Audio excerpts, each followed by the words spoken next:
The back porch, it had bit of screen wire around it. That's where the washing machine was. The washing machine had a gasoline motor that well, you've seen motorcycle riders start their motor with a pedal. Well, that's the way you started that thing on the wash machine. And it'd smoke like heck, but it would quit after it ran for a little while. Then water had to be carried. Two rinse tubs, the wringer on the wash machine, you'd swing it around, go to the first rinse tub, then swing it a little farther and go to the second rinse tub, then run it through the wringer again. Then from that into the kitchen, that had the cook stove in it, which in the early years with no electricity, you sure didn't start it any more than you had to, but you had to do it to cook. So that made the house really hot. Yeah. The water bucket sat there. Everybody drank out of the same dipper at the water bucket. That had to be carried in, of course.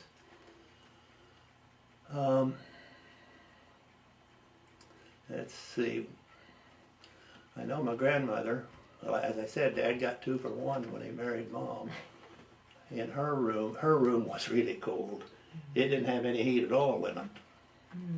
And we couldn't open the door for her, or the rest of the house was, I don't know how she managed to get the coldest room, but she had newspapers probably 6 inches deep under the mattress.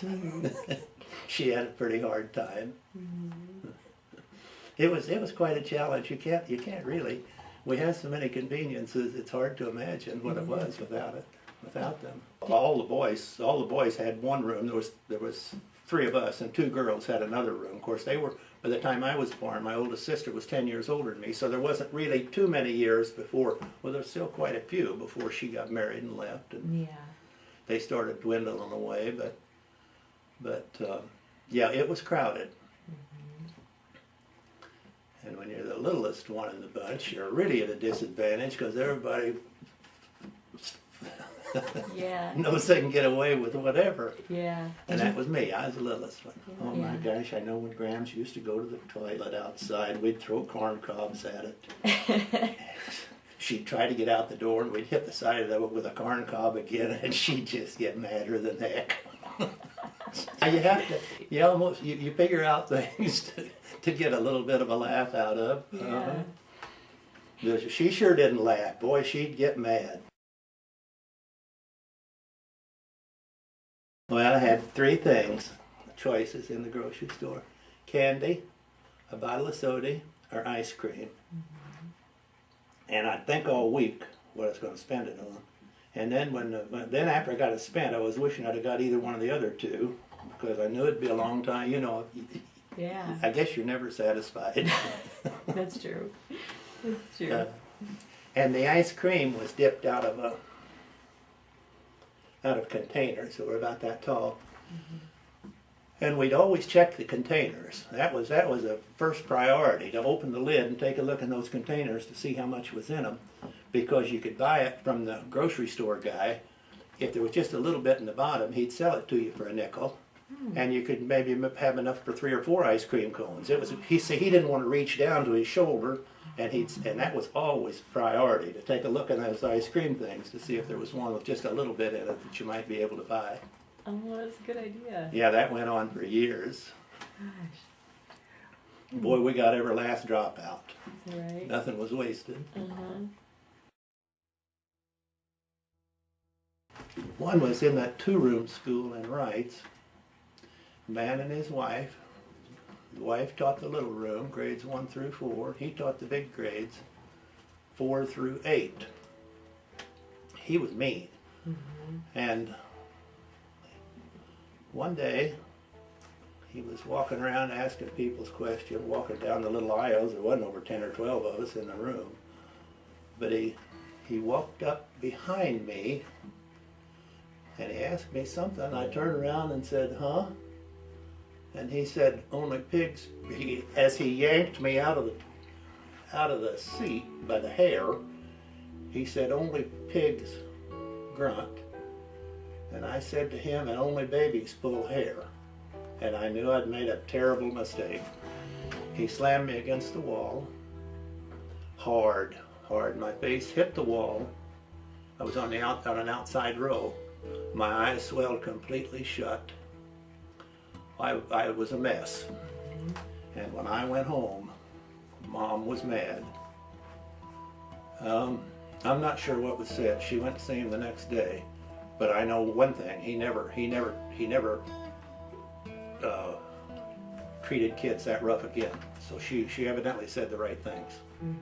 But he was mean, and he really got carried away.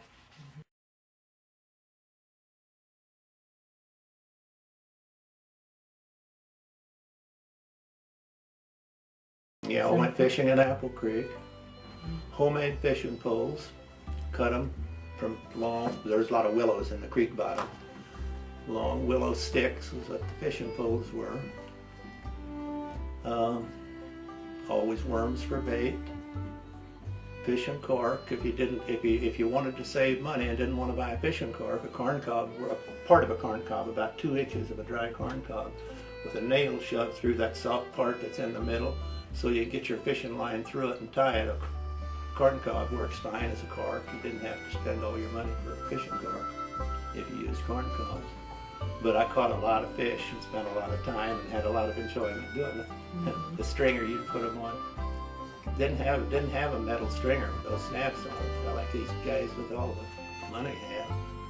You'd cut a limb about 2 feet long, a little limb that had a fork sticking up on the bottom, and push the stick end of it through the fish's gill and out of his mouth, and you could stack them up all the way to the top.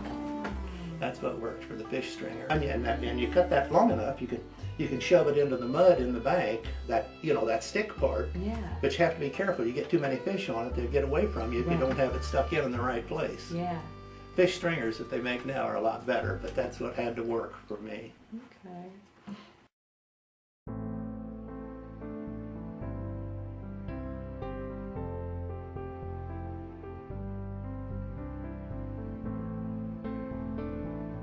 I farmed with Dad for just a little while.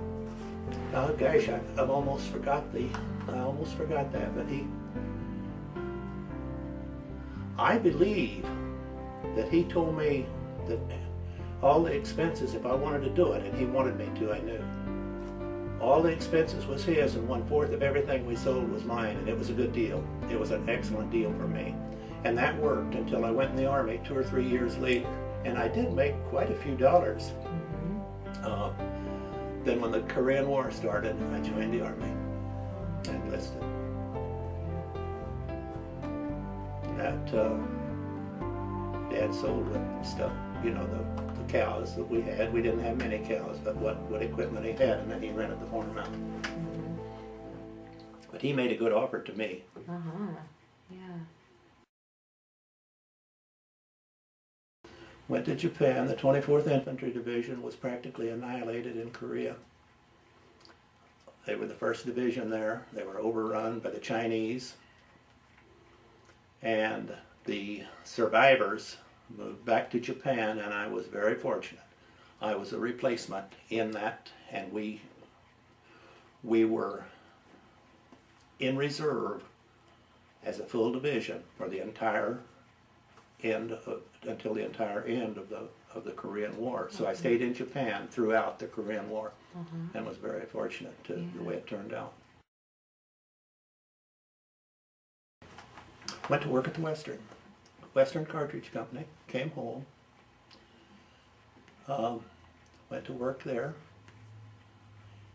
in the ballistic lab, and I loved that job. That was a good one. That was measuring the velocity, the speed of a bullet that was fired, measuring the pressure inside the chamber. It was a job that I enjoyed very much. They closed that facility, and all of the ballistics moved to another one of Olin's plants, and when that happened, it wasn't so much fun anymore. So I left that job and went to work at the Shell refinery for the next 31 years.